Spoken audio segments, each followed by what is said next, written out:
It seems that Games Workshop may be up to their old tricks again, and by that I mean launching an exterminatus against another YouTube content creator. At least that is what he is accusing them of doing in this Instagram post over here. The channel in question was Propane Pod, and in this video he makes the accusation that via a third-party company, Games Workshop, essentially issued a huge number of copyright strikes against various videos that he had, resulting in the deletion of his channel. Now, I'm not here to litigate this specific case or any of the other number of exterminatuses over the past few years. I guess we can make the word exterminatus be plural. It is the Imperium after all. I'm sure they've done that kind of thing before. But what I really want to ask the question is, does Games Workshop actually have to take this severe level of action? Now, one of the various websites to cover this topic was Spiky Bits. I've seen them other places as well over the past few weeks. But I want to highlight one thing at the bottom of this news article here. We saw the same problem when Games Workshop went to court over copyrights with Chapter House 2. In North America especially, companies are expected to actively defend their IP, let recognizable copies circulate without challenging them, and those protections can start getting weaker. Now, it is important to note here that IP, there's two different things, copyright and trademarks. So first, let's start with copyright. And the thing is, we see this concept discussed on the internet, or ideas like this are mentioned, where if a company does not protect its copyright, it's going to lose said copyrights to things. And the issue at hand is, well, that probably isn't actually the case. Now, there's not actually any good evidence that if a company chooses to not viciously protect its copyright, that it's going to actually lose those copyright protections when it matters.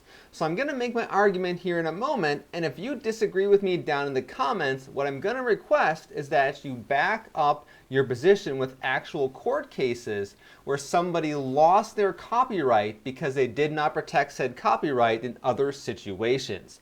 Don't just post general knowledge that you've heard on the internet. And the main set of arguments against this type of line of thinking is there's plenty of counterexamples out there. So we could start with things like artists at gaming conventions, sci-fi conventions, stuff like that. If you ever walk through Artist Alley, you're going to see a bunch of artists selling all sorts of famous copyrighted characters, and I assure you the vast majority of them, if any of them at all, actually have secured the rights to sell artwork of those particular characters. Now, maybe you want to make the argument that some major copyright holder does not know about a certain single artist at some convention. Fair. However, I'm sure those big companies know that their artwork is being sold at these conventions, and if they needed to protect them in some sort of very strong-handed way, they would pretty much send a lawyer to every convention they could get to and just start handing out cease and desist or some other form of legal action against these individual artists.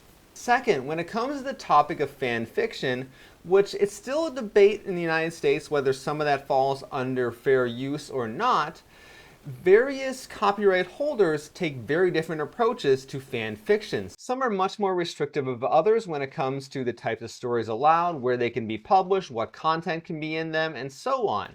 If there was some sort of established legal precedent where you have to really go after copyright infringement to protect your copyright, fan fiction will either A, be in a lot more trouble, or B, have a much stronger legal ground to stand on. Then you have examples of things like people selling cosplay pieces from major characters on the internet. Once again, this is quite commonplace, and in a lot of cases, it's not particularly very well enforced by the people who own the intellectual property behind those copyrighted costumes. And then if we want to bring it back to tabletop gaming, you know who doesn't care at all? Disney. For years now, there have been a very active community of people selling unlicensed Star Wars Legion compatible miniatures, and these things are very clearly what they're supposed to be from the various Star Wars franchises. And no, this website is not licensed by Star Wars, Disney, or LucasArts. And the thing is, if Disney was in the same situation as Games Workshop was, at some point they would have to go after these people, because Even if technically Atomic Mass Games, who has a license for Star Wars, probably is not responsible for going after these figure manufacturers directly, I assure you Atomic Mass Games knows about these people because these miniatures are all throughout the hobby of Star Wars Legion, and therefore they would have had to have brought them up with Disney at some point, and frankly Disney probably doesn't care because Lucasfilm traditionally has a fairly loose attitude towards people making fan stuff for Star Wars, and in this case even selling them for money. Now let's go back to the topic of intellectual property in general one more time, and let me grab one of the two Warhammer figures I have back here on this set. And the reason for this is when it comes to intellectual property, I mentioned copyright is one thing, trademarks is the other. There is an important difference when it comes to trademarks versus copyright. So copyrights tend to be general artistic expressions like this miniature that I have right here from the Seraphon line of miniatures because it's a work of art. Whereas trademarks tend to be very specific things like brands or images that are recognizable to the particular companies. So in this case here, this miniature, the name Seraphon, which is the faction that it belongs to, Seraphon is a trademark term by Games Workshop, and if you were to create your own kind of generic lizard people type gaming miniatures, you could not use a trademark term Seraphon without getting in trouble. And of course, Warhammer itself is a trademark term, as well as the logo for Warhammer up here. This little icon is trademarked and something you can't use outside of a certain set of approved situations unless you have the license from Games Workshop to do so. And the reason for that is enforcement around trademarks is definitely stricter and there's some more penalties involved if you don't enforce trademarks when compared to copyright. There is this concept in US law called the naked license of trademarks, and it is a result of where you don't properly enforce your trademark correctly. So let's say hypothetically, I decide to create a set of miniatures that are oversized zombie miniatures, and I go ahead and call them Adeptus Astartes zombie miniatures for Warhammer, using that exact name. I'm obviously in that case, I would be violating multiple trademarks from Games Workshop.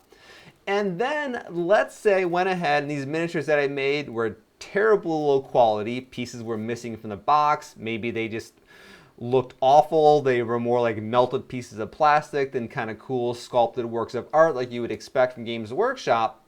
And Games Workshop did not come after me for using their trademark terms.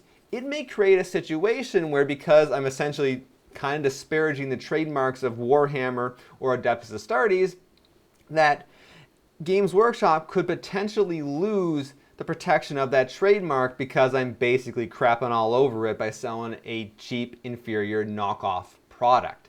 So when it comes to trademarks, yes, Games Workshop technically does need to be a little bit more stronger-handed in the enforcement of those than copyright.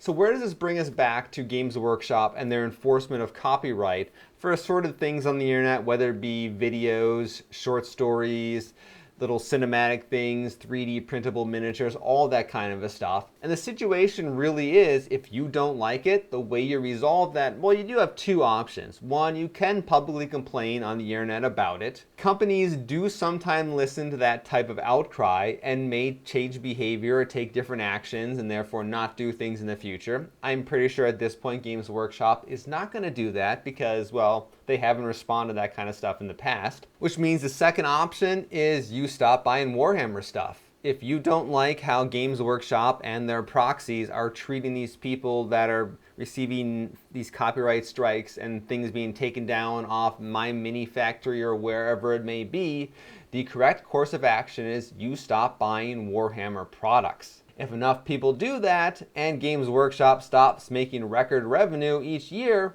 they're going to take notice, try to figure out why. Over the past few years, every year Games Workshop keeps making more and more money. This vocal community that's very angry about these various copyright things when it comes to Games Workshop, either A, they're still spending a lot of money with Games Workshop, which I, like I said, would highly recommend you stop doing. I personally don't spend a whole lot of money with them. I don't buy many of their miniatures for a variety of different reasons. Or there's simply not a large enough group of people who, once their money is taken out of the revenue pool for Games Workshop, has a noticeable impact on the company's financial situation.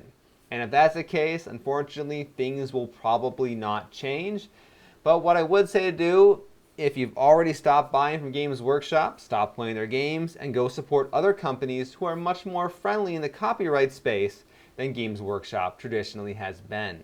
So with that, thank you guys all for watching. I'm Jason, the creator of the Tabletop Battlefield, and check out fracturedcolony.com if you do enjoy 3D printable gaming miniatures. I've got a whole set of near future sci-fi military miniatures in a slowly growing original storyline about a war on a distant colony world from Earth. And of course, if you do think I'm wrong about any of my copyright claims that I've made in this video, please post them in the comments below. But like I said, be ready to have some sort of legal court case that I can look into backing up your claims, because that is really what matters at the moment. So in these cases where companies are definitely very actively defending their intellectual property in a very heavy-handed way, I'm just not seeing a case where that is proving to be necessary, and there's plenty of counterexamples as to other companies that are not doing that. All right, guys, well, I'll see you all next time. Now, one last little bonus clip here at the end of the video, because I do talk a lot with my hands during these video episodes. And you may be wondering, wait, do you have something written on your arms? And the answer is yes, yes I do. It's triathlon season here in Michigan, and they write the number of your race number on your arm for assorted reasons when it comes to racing these events. So yes, I do have something written on my arms and on my legs too, but of course you can't see that in the video. But you're not crazy. Thanks for watching.